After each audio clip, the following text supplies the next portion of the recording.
السلام علیکم ورحمۃ اللہ وبرکاتہ۔ میں ہوں عبدالوہاب اور آپ دیکھ رہے ہیں نقطہ گائیڈس چینل۔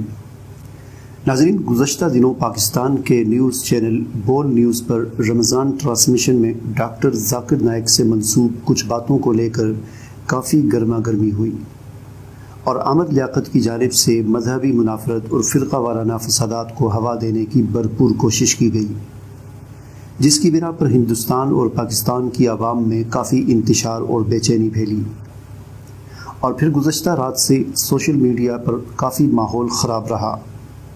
لوگوں میں پھیلتی بے چینی اور مذہبی فسادات کے پھوٹنے کے خطرے کو دیکھتے ہوئے ڈاکٹر ذاکر نائک نے بذریعہ واٹس ایپ مختصر وضاحتی بیان بنوریا میڈیا کو بھجوایا، جس میں انہوں نے کہا کہ میں نے نعوذ باللہ کبھی حضرت صلی اللہ علیہ وسلم کو مردہ نہیں کہا، یہ بات مجھ سے غلط منسوب کی گئی۔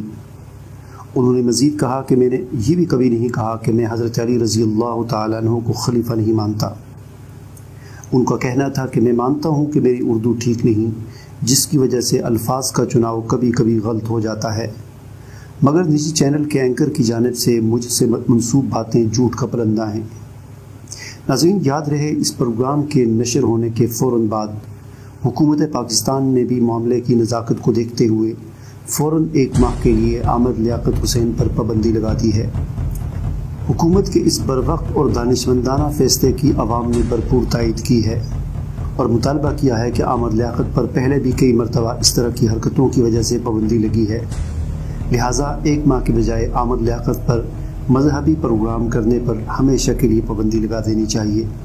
مزید موٹیویشنل اور رہنمائی سے متعلق ویڈیوز کے لیے یوٹیوب سرچ میں نقطہ گائیڈنس لکھیں، سبسکرائب کریں اور چینل وزٹ کریں، جہاں سینکڑوں ویڈیوز آپ کی منتظر ہیں۔ اس ویڈیو کو شیئر ضرور کریں، ہو سکتا ہے آپ کے شیئر سے یہ بات کسی کے دل میں اتر جائے۔ مجھے اجازت دیجیے، اللہ حافظ۔